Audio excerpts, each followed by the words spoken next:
3, 2, 1. Obrolan kita Proudly Prism.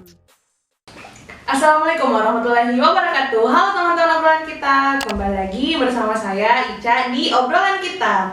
Nah teman-teman, pada kesempatan kali ini kita akan membahas salah satu yang tengah banyak dibincangkan oleh orang-orang, yaitu mengenai krisis emosional seseorang. Nah pada kesempatan kali ini kita akan berdiskusi dan sharing dengan salah seorang teman kita, yaitu namanya Kak Aisyah. Jadi mungkin Kak Aisyah bisa memperkenalkan diri kepada teman-teman. Setelah itu kita lanjut untuk berbincang. Oke, halo semua teman-teman. Perkenalkan, nama saya Andi Aisyah Kumaira ya. Biasanya akrab dipanggil atau disapa Aisyah atau Ai. Nah, saya backgroundnya dari psikologi Fakultas Kedokteran Unhas. Kemudian kalau untuk asalnya dari Makassar, kalau aktivitas sehari-hari sebagai ada pengajar juga, kemudian menjadi ketua di beberapa komunitas sosial, sama sekarang sedang mengembangkan beberapa startup di bidang pendidikan, kayak gitu. Itu sih mungkin aktivitas sehari-harinya. Oh ya, kan Kak, ini sekarang kita lihat di tengah pandemi ini banyak orang-orang yang kayak seumuran kita nih, yang lagi kepala dua. Oke, 20-an ya. 20-an atau mungkin yang baru selesai kuliah atau SMA, yang kayak merasakan, kita ngapain ya habis ini, kita harus gimana, kayak dapat desakan dari orang tua, keluarga dan lain-lainnya. Dan biasanya tuh seseorang kayak bilang itu namanya quarter life of crisis. Yes. Nah menurut Kak Ai sendiri, KLC itu apa Kak? Iya, jadi sebenarnya betul ya. Jadi quarter life crisis ini satu topik yang sering dibicarakan. Bahkan sebenarnya hampir beberapa ya saya temui webinar atau seminar-seminar itu bicara soal begini. Apalagi dari sisi psikologi kayak gitu. Sebenarnya simpelnya kalau kita mau definisikan quarter life crisis itu adalah masa di mana kita itu ada merasa sedikit bingung gitu, kita mau melangkah seperti apa, mau khususnya sih beberapa bidang, misalnya kayak ke karir, pendidikan, keluarga juga bisa, relationship juga ada, sama beberapa hal berkaitan dengan goals ke depannya. Jadi orang biasa bilang ini adalah masa dimana kita choosing our path ke depannya itu di beberapa bidang itu, dan itu yang menjadi pertimbangan ke depannya. Nah, kalau itu quarter life of crisis Kak, biasanya ditimbulkan atau pemicu itu apa aja? Pemicunya itu sebenarnya bisa macam-macam. Pertama itu kalau pemicunya kita bicara tanda-tanda dulu ya. Biasanya tanda-tandanya itu pertama kita merasa bahwa kita bingung nih mau melangkah kemana, kayak gitu. Hidup kayak kadang terombang-ambing. Maksudnya terombang-ambing itu kayak saya sebenarnya mau melangkah kemana sih, atau saya mau mengarah kemana gitu. Terus udah itu kita juga agak bingung sebenarnya tentang identitas kita begitu ke depannya, tentang ekspektasi orang lain. Kan biasanya banyak ekspektasi nih. Kayaknya kalau selesai S1 harusnya langsung kerja.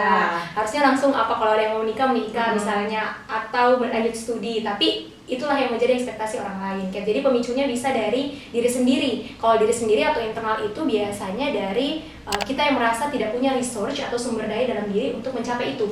Misalnya kita punya goals untuk lanjut studi kah, atau mungkin kerja di suatu perusahaan besar, atau mungkin jadi PNS atau apa, tapi kita merasa seperti saya nggak punya resource atau sumber daya untuk sampai ke situ. Atau bisa juga eksternal. Kalau eksternal itu lebih kepada ekspektasi orang lain. Nah itu betul-betul sangat mempengaruhi ekspektasi atau standar yang dimiliki orang lain, tapi diberikan ke kita, padahal kita punya standar yang berbeda juga. Kayak gitu sih sebenarnya pemicu-pemicunya. Gitu. Nah kalau dari Kelly sendiri Kak, biasanya tuh dari rentang umur berapa yang kena, atau dari beberapa kalangan saja yang kena? Betul. Jadi bicara soal kalangan atau usia ya gitu ya. Jadi setelah saya coba cari-cari referensinya juga nih, sebenarnya sih quarter life crisis itu dikenal sama orang-orang usia 25 sampai usia 29-an. Jadi berada di rentan umur kepala dua tadi kan disampaikan. Itu yang dikenalnya, tapi ternyata secara teori atau mungkin ya secara referensi ternyata bisa juga dialami sama yang usianya kepala 30-an. Jadi dari 29 sampai 34 35. Jadi sebenarnya bukan hanya kita nih yang sekarang kepala dua ya kan, ternyata mungkin kakak-kakak kita atau mungkin paman tante kita yang usianya sekitar itu juga mengalami.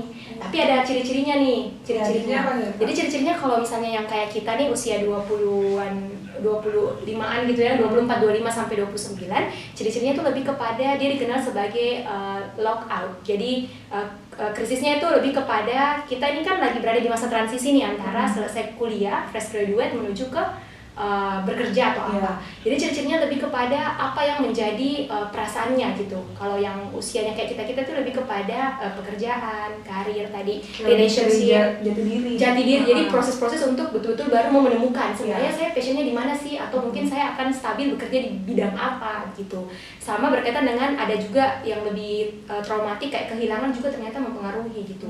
Tapi kalau yang usia yang lebih dewasa atau lebih banyak ke konflik keluarga, atau mungkin dia sudah punya kerjaan nih, tapi dia merasa kayak I'm not in here gitu, kayak saya kayaknya bukan di sini. Kan banyak kan orang yang jadinya di situ. Jadi banyak juga orang yang berpindah-pindah pekerjaan bukan karena dia mempermainkan pekerjaan itu, tapi mungkin ada pertanyaan dalam dirinya, apakah betul saya akan menghabiskan waktu saya seberapa tahun di pekerjaan ini atau tidak. Nah itu yang menjadi krisis di dirinya. Jadi bisa nih untuk kita ataupun kakak-kakak kita gitu. Nah kan tadi Kak Ari bilang mungkin yang mengalami itu sekitar umur 24, 29 sampai 30 ke atas. Betul. Nah setiap orang yang menginjak umur segitu bakal merasakan KLC atau enggak? Oke. Jadi kalau mau dibilang dia ya, pertama kenapa sih orang mengalami KSL itu adalah atau quarter life crisis itu karena memang hidup itu penuh transisi ya. Transisi itu berarti perpindahan. Dimanapun mulai dari kita lahir lah misalnya, kita beranjak ke usia berapa, dari SD ke SMP, SMP ke SMA, SMA ke kuliah, bahkan kuliah ke kerja atau ke merit misalnya, atau apapun. Jadi memang wajar, kalau pertama ditanya wajar nggak sih? Wajar, karena memang hidup penuh transisi dan setiap transisi punya tantangan, challenge, kan? Punya ciri-ciri seperti itu. Nah, terus kalau misalnya apakah dirasakan sama semua orang? Iya, dirasakan sama semua orang. Tapi setiap orang beda ekspresinya, beda cara mengekspresikan. Ada mungkin yang cenderung lebih ke ekstrovert atau menceritakan bahwa saya resah di bagian ini. Ada juga mungkin tipikal orang yang merasakan keresahan itu atau merasa sendiri kayak saya berada di quarter life crisis, tapi cara mengekspresikannya mungkin jauh lebih ke dalam diri gitu. Mungkin mengintrospeksi, sebenarnya saya kurangnya di mana sehingga saya bisa menutupi apa yang saya kurang dan seterusnya. Jadi bisa dialami oleh semua orang, tapi tergantung beda-beda ekspresinya. Gitu. Jadi tergantung individu masing-masing ya? Betul. Kalau dari KLC itu mungkin ada beberapa orang yang galau gimana cara ngatasinnya. Nah kalau Kai sendiri pernah nggak sih ngerasain KLC? Iya. Oke, sebenarnya sih pernah sempat berada di kondisi, saya pernah cerita sama teman. Kenapa pada saat ini saya berada pada kondisi kayak nanti selesai S1 saat ini ya sekarang berarti ini mau apa ya bagusnya ya, kerja dulu. Itu kan biasanya membimbangnya di situ kan, atau lanjut studi, tapi lanjut studi pikir juga usia kayak gitu-gitu kan, dan seterusnya kayak gitu. Terus jadi kalau misalnya bicara soal itu, pada saat pernah saya cerita dan memang pada saat itu saya sempat merasakan quarter life crisis. Teman saya sampai bilang kayaknya kamu memang berada pada kondisi itu deh. Padahal usianya sebenarnya belum sampai 24, tapi mungkin saja pada saat itu saya merasakan. Tapi saya bilang, oh iya, saya memang mungkin berada pada kondisi itu, tapi yang harus saya lakukan adalah antisipasi gitu, dengan perasaan-perasaan yang negatif tadi muncul gitu, dengan cara saya coba kenali nih resource saya apa, sumber daya saya apa. Misalnya saya mau lanjut studi, saya harus kenali nih kemampuan saya untuk lanjut studi itu apa saja, biar kekhawatiran yang saya rasakan tadi 1, 2, 3, 4 itu bisa gugur karena saya punya resource 1, 2, 3, 4 juga kayak gitu. Jadi lebih ke antisipasi diri sendiri masing-masing. Jadi kayak bikin bekal sendiri untuk kedepannya. Jadi lebih percaya juga sama diri, punya harapan ke depannya, terus kayak dapat dukungan juga dari eksternal, sama merasa diri jauh lebih lebih punya mimpi ke depan kayak gitu. Terus mungkin ini agak melenceng sedikit ya. Kayak kan tadi Kak Ayu bilang faktor eksternal itu bisa kayak dari hubungan atau orang-orang tercinta. Nah, biasanya kan ada seseorang nih yang kayak mungkin kita bahas dari relationship ya. Iya, betul. Orang yang pacaran, tapi yang pacaran ini dia kayak oke, kita sama-sama, tapi di satu sisi dia tidak mau kehilangan orang lain. Jadi misalnya dia punya kayak beberapa simpanan yang lain, tapi dia nggak mau lepas yang satunya. Nah, menurut kalian itu gimana? Itu termasuk KLC atau enggak? Oke, jadi sebenarnya masuk juga kategori quarter life crisis itu selain tadi karir, pendidikan, juga masuk di hubungan. Hubungan untuk membangun komitmen yang lebih serius atau lebih intim dengan pasangan kah, atau mungkin orang-orang terdekat. Nah, jadi sebenarnya kalau masuk di quarter life crisis, dia akan mencoba, ada sisi di mana dia akan mencoba untuk komit pada satu orang yang dia rasakan ini akan ya menjadi pasangan hidupnya misalnya. Jadi sebenarnya kalau masalah yang seperti itu lain lagi pembahasannya kalau misalnya dia tadi punya beberapa orang di belakang. Tapi ketika ada perasaan dalam dirinya bahwa siapa ya yang akan menjadi, itu adalah quarter life crisisnya. Pertanyaan itu yang muncul, siapa dan kepada siapa saya harus komitmen. Karena ada memang unsur komitmen di dalam quarter life crisis di tahap terakhir gitu. Nanti saya jelaskan lebih lanjut untuk tahapannya kayak gitu. Jadi pertanyaan itu yang menandakan bahwa oh ya saya sudah masuk dalam quarter life crisis, menentukan pilihan hidup saya ke depan gitu. Nah tadi Kak Ai bilang tanda-tanda quarter life of crisis. Nah apa itu Kak tanda-tandanya? Kalau tanda itu sebenarnya pertama ada rasa anxiety juga sih, kayak cemas-cemas begitu, kayak aduh apa ya gitu kan, kayak cemas-cemas kan, aduh bagaimana ya ke depannya gitu. Terus kedua itu uncertainty, jadi kayak merasa tidak pasti. Jadi kayak misalnya kayak mulai studi, pasti nggak sih saya lulus, itu kan biasa ya. Namanya juga kita mencoba untuk daftar di beasiswa atau mungkin S2 ya, pilihannya ada dua, antara lulus atau tidak, dan itu yang menjadi kebimbangan. Bisa nggak sih saya memenuhi ekspektasi orang lain, kayak gitu. Itu adalah tanda-tandanya. Jadi kalau kita sudah mulai merasa bertanya sebenarnya bagaimana ke depannya, itu adalah tanda-tanda kita berada pada quarter life crisis. Tapi tidak perlu khawatir ya teman-teman. Jadi itu bukan gangguan psikologis, bukan sesuatu yang sangat-sangat kita khawatirkan, bukan. Yang penting kita tahu cara mengantisipasi itu. Jadi it's okay. Nah cara mengantisipasinya itu gimana Kak? Misalnya kita udah berada di KLC tersebut, di tahap KLC. Ya, jadi cara yang bisa dilakukan nih untuk bisa mengantisipasi ketika kita berada dalam kondisi quarter life of crisis. Pertama yang sering sekali kita lakukan itu adalah don't compare yourself dengan with others gitu. Yang bisa kita lakukan adalah compare yourself with you in the past gitu, dengan dirimu di masa lalu. Karena dengan itu kita bisa bisa menjangkau itu. Kalau kita compare selalu dengan orang lain, sampai kapan gitu kan? Selalu saja ada orang yang lebih dari kita gitu. Contohnya saya misalnya dalam hal prestasi, misalnya kalau dalam dunia kampus, saya sudah juara nih, atau misalnya saya sudah dapat achievement ini, tapi masih ada orang yang lebih lagi, terus mau lagi yang kesini, jadi kayak sampai kapan? Tapi mending kita compare-nya ke diri kita di masa yang lalu. Oh ya, saya dulu belum pernah berani untuk ikut lomba misalnya, tapi tahun ini udah bisa berani, berarti itu kan lebih ke achievement-nya kita, kayak gitu. Sama saja juga dengan misalnya don't compare yourself dengan berkaitan dengan perencanaan hidup nih, misalnya kayak tadi lanjut sekolah atau apa segala macam, karir, itu juga tidak meng-compare karena setiap orang punya standarnya masing-masing, kayak gitu. Terus yang kedua itu adalah orang biasa bilang lack of planning is not the end begitu. Jadi kan biasanya kalau kita punya perencanaan kadang itu ada yang tidak tercapai, ada yang tercapai, ada mungkin yang totally tidak tercapai semua. Jadi kehilangan planning itu bukan sebenarnya the end of life begitu, bukan akhir dari segalanya. Tapi ayo rancang kembali lagi planningnya berkaitan dengan resource-nya apa, sumber daya yang kita miliki itu apa, kayak gitu. Sama kita juga tidak coba antisipasi dengan berfokus pada hal-hal yang bisa kita kendalikan. Jadi misalnya ini kayak yang tidak bisa kita kendalikan adalah omongan orang lain. Ekspektasi orang lain itu tidak bisa kita kendalikan karena setiap orang punya standarnya masing-masing. Tapi yang bisa kita kendalikan adalah tentang kemampuan kita, peluang kita mengambil manfaat dari banyak hal kayak gitu. Terus kesempatan kita untuk belajar dari banyak hal itu kan bisa kita kendalikan gitu. Jadi banyak sekali orang nih yang misalnya merasa sedikit agak cemas-cemas karena sebenarnya ketika diuraikan semua kecemasannya adalah semua tentang orang lain. Jadi kecemasannya itu semua tentang ekspektasi orang lain, bukan tentang apa yang dia bisa kendalikan, kayak gitu. Jadi itu sih penting juga untuk teman-teman paham bahwa itu harus kita bisa mengendalikan yang memang bisa kita kendalikan sebagai manusia, kayak gitu. Terus apalagi, memang sebenarnya karakter personal juga perlu sih, maksudnya karakter yang kita miliki ini perlu. Setiap orang punya karakter, tapi yang perlu digunakan untuk menghadapi quarter life crisis, misalnya karakter daya juang. Apa ya bahasa lebih pokoknya bahasa ininya sih daya juang. Jadi kayak daya yang kita punya untuk terus berjuang dari tahap hidup yang satu ke tahap hidup yang berikutnya. Kayak pantang menyerah sih sebenarnya kalau lebih ininya ya, lebih familiarnya dibilang sama orang.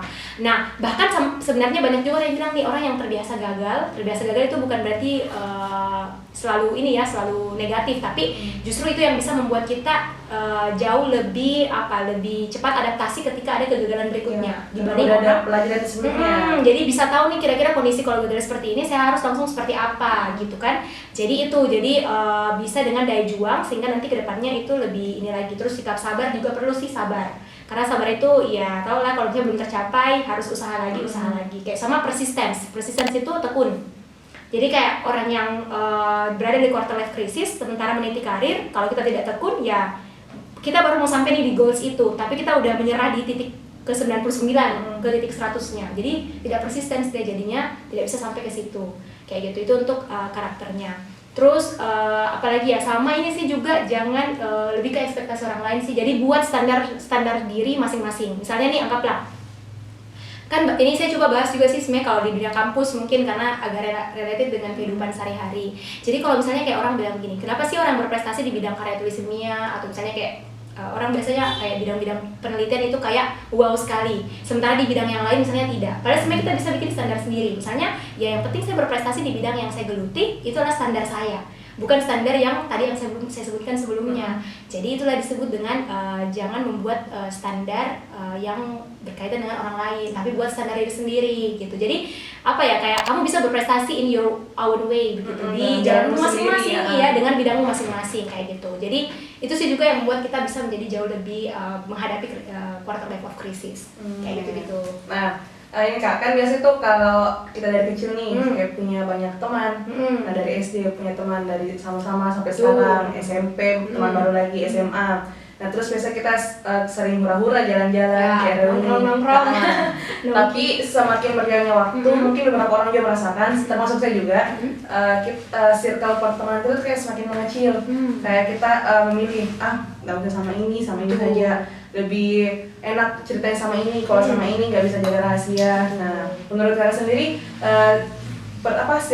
circle pertemanan yang tambah mengecil itu termasuk KLC atau bukan? Quarter life crisis ya, oke. Jadi tadi saya sampaikan kalau quarter life crisis bukan hanya bicara soal karir, tapi juga relation, dan relation itu bukan hanya soal pasangan ya, tapi juga sama persahabatan atau teman atau siapapun yang dekat kita yang menjadi supporting system kita kayak gitu. Jadi benar sekali bahwa memang kalau misalnya sekarang kan kita masuk di tahap usia dewasa ya. Terus kalau dulu, kenapa sih dulu kalau kita tarik lagi ulur ke belakang, kenapa sih dulu waktu kita masih remaja usia SMP menuju SMA itu kita punya geng banyak sekali ya, geng atau mungkin organisasi atau mungkin banyak sekali lingkar-lingkar pertemanan yang kita miliki, karena memang di situ adalah tahap di mana kita membangun yang namanya peer group. Memang tahapannya. Jadi is it okay dengan membangun banyak itu. Tapi pada saat masuk ke dewasa bukan itu lagi yang menjadi utama, bukan lagi membangun grup-grup sebaya, tapi lebih kepada mempertahankan kualitas pertemanan. Makanya seringkali quarter of life crisis itu ditandai dengan orang-orang itu biasanya dari pertemanan yang banyak nih kuantitasnya akan mencoba mengecil menjadi sedikit kuantitas tapi tetap mempertahankan kualitas. Jadi mencoba untuk menyeleksi kira-kira teman mana sih lingkaran yang betul-betul menjadi supporting system yang mendukungnya, entah itu kepada karir, kepada pendidikannya nanti, atau mungkin kepada lifestyle-nya atau apapun itu. Jadi is it okay untuk seperti itu. Itu ditandai dengan quarter life crisis. Gitu. Oh, jadi masuk juga ya? Masuk di hubungan pertemanan. Oh ya. Nah, tadi setelah kita bahas tentang KLC apa, tanda-tandanya, cara mengatasinya, mungkin kalau lebih ke sisi psikologi Kak, mungkin ada beberapa terapinya untuk menghadapi KLC ini, mungkin dari yang kecil sampai yang kompleks. Itu ya. Oke. Kalau yang kecil sebenarnya yang bisa dilakukan sehari-hari sih, misalnya kalau kita berada dalam kondisi yang agak anxiety atau cemas atau mungkin lagi merasa khawatir atau merasa kayak tidak pasti ya, hidup ini tidak pasti gitu ya. Itu bisa dengan cara relaksasi. Paling simpelnya itu relaksasi. Bisa dilakukan di rumah, bisa dilakukan dimanapun, di kampus misalnya kalau lagi dalam keadaan ini, atau dimanapun tempat kita itu relaksasi. Tapi relaksasinya itu mencoba untuk, jadi yang beban yang ada di pundak-pundak kita itu coba kita lepaskan dengan kita relaksasi diri sendiri. Dengan cara ya kita tarik nafas, seperti biasa sih relaksasi, tarik nafas, terus hembuskan 3 kali sampai kita merasa beban ini jauh lebih ringan lagi. Itu yang paling simpelnya. Jadi kadang-kadang kan yang membuat kita seringkali merasa beban karena kita kerasa kerusuk kan, banyak yang mau diurus gitu, tapi tidak pernah mencoba untuk berada pada kondisi titik dimana kita kayak rilekskan semua yang kita sering pikirkan kayak gitu. Terus cara yang kedua itu simple juga, teman-teman bisa buat yang namanya journal of gratitude. Jadi jurnal kebersyukuran. Itu juga bisa kita coba untuk mengantisipasi quarter life of crisis gitu, dengan cara buat journal of gratitude itu misalnya di pagi hari atau di malam hari. Itu penting. Kalau memang teman-teman terbiasa nulis, boleh nulis nih misalnya ada buku. Kalau dulu kan biasa diary gitu kan. Tapi sekarang tidak. Jadi lebih ke buku-buku catatan kecil yang kira-kira teman-teman bisa pakai untuk itu. Tulislah kalau pagi hari itu lebih kepada kebersyukuran di pagi hari, atau bicara soal ini harapan-harapan untuk hari ini itu apa, lebih kepada planning hari ini. Nah, misalnya saya mau tadi ke kampus, mau ikut lomba segala macam. Terus bisa juga di malam hari. Kalau di malam hari lebih kepada refleksi. Kalau refleksinya itu lebih kepada cari tahu sebenarnya kesalahan yang saya lakukan sama hari itu apa. Terus kira-kira kalau udah tahu kesalahannya, apa yang harus dilakukan ke depannya untuk memperbaiki. Dan itu ketika itu rutin, Itu alhamdulillah bisa membuat kita jauh lebih positif ke depannya. Jadi kecemasan itu bisa dirilis dengan kita percaya bahwa diri kita mampu untuk menghadapi kayak gitu. Itu bisa, tapi kalau bagi teman-teman yang merasa agak tidak terbiasa nulis, boleh dipikirkan saja. Boleh. Jadi sebelum tidur atau bangun tidur boleh. Jadi tergantung sukanya nulis supaya ada catatan atau tidak nulis juga boleh. Oke, introspeksi ya. Introspeksi gitu, tapi jauh lebih sistematis nih karena kita lakukan tiap hari dan di waktu tertentu. Jadi lebih lebih teratur gitu. Itu kalau yang simpelnya. Terus kalau yang kompleksnya ada juga sih sebenarnya kalau kita mau pakai terapi secara psikologis namanya solution behavior therapy gitu. Jadi kayak dari kata solution, solusi, behavior tingkah laku dan terapi gitu kan, intervensi yang diberikan. Itu banyak tahapannya sih sebenarnya kayak terapinya memang biasanya butuh profesional kayak psikolog atau mungkin praktisi atau mungkin orang-orang yang memang handle di bidangnya gitu. Jadi biasanya pertama itu kita coba untuk ungkap masalah dulu. Misalnya ini orang betul-betul merasa bahwa quarter life of crisis saya menghambat kehidupan saya. Mungkin kalau bagi kita, saya juga quarter life crisis sih tapi tidak menghambat gitu. Tapi ada juga sometimes orang yang mungkin karakternya agak sedikit lebih ini menghambat, kita nggak bisa memungkiri lah. Gitu. Jadi itu pertama dibuka dulu nih masalahnya apa dan seterusnya. Terus yang kedua kita coba untuk kita coba untuk membayangkan kira-kira kondisi-kondisi di mana yang kita merasa bersyukur segala macam sampai nanti kita closing dan dia merasa bahwa dia bisa memetakan apa saja yang bisa dilakukan untuk menghadapi quarter of life crisis. Jadi bisa banyak terapi juga, tapi nanti bisa komunikasikan ke profesional gitu. Tapi intinya ini quarter life of crisis dari diri sendiri. Dari diri sendiri gitu. Yang bisa mengantisipasi gitu. Jadi harus bisa mengendalikan. Betul. Nah, sebelum kita closing nih Kak, mungkin Kak Ai bisa kasihkan pesan atau tips kepada teman-teman yang lagi merasakan krisis emosional untuk kedepannya bisa menghindari atau mengatasi keadaan yang dirasakan saat itu. Oke, jadi kalau pesan-pesannya gitu ya. Jadi teman-teman yang merasa dirinya berada dalam masa quarter life of crisis, baik itu dalam bentuk mencapai karir, terus ingin lanjut studi atau mungkin membangun keluarga atau relationship atau pertemanan, itu is it okay, don't worry, jangan khawatir, tapi pelan-pelan ditata, diantisipasi supaya bisa sampai pada titik yang dimana kita merasa bahwa this is my passion dan saya harus berkarya dan berkarir di sini. Is it okay? Tidak apa-apa.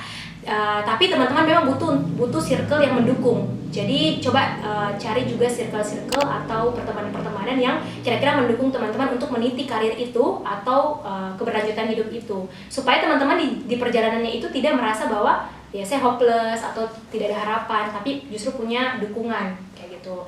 Terus apalagi tadi ada beberapa yang tadi saya sebutkan antisipasinya kayak don't compare yourself dan seterusnya, punya daya juang kayak gitu, terus persistence pada hal-hal yang diinginkan.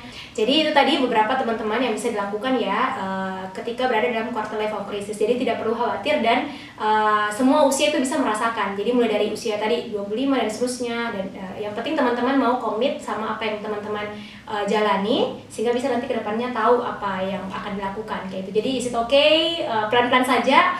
Tapi memang saya sering kali cerita nih sama teman-teman yang lain, kadang saya juga merasa bahwa ya tidak mudah begitu untuk bisa keluar dari hal-hal yang negatif tadi. Tapi pelan demi pelan, terbuka juga nih, harus terbuka ya, jangan jadi orang yang sangat close sehingga kita tidak tahu apa masalahnya sehingga bisa dibantu kalau memang butuh bantuan. Kayak gitu. Itu sih kalau untuk quarter life of crisis. Makasih banyak ya Kak Ai atas kesempatannya sehingga kita bisa sharing tentang masalah yang lagi booming saat ini yang kita alami. Semoga video kita hari ini bisa memberikan manfaat dan informasi yang sangat penting untuk kalian-kalian yang menonton. Oke? Jadi mungkin Kak Ai bisa bantu saya untuk bilang jangan lupa subscribe, like, comment, dan share. Oke? Ya. Jadi mungkin Kak Ai aja yang bilang ya. Oke. Ya, jadi teman-teman, terima kasih buat kesempatannya ya, dan juga buat sudah nonton. Jangan lupa like, subscribe, dan komen ya di video kita, dan semoga kita selalu memberikan manfaat buat teman-teman. Amin. Wassalamualaikum warahmatullahi wabarakatuh. Dadah.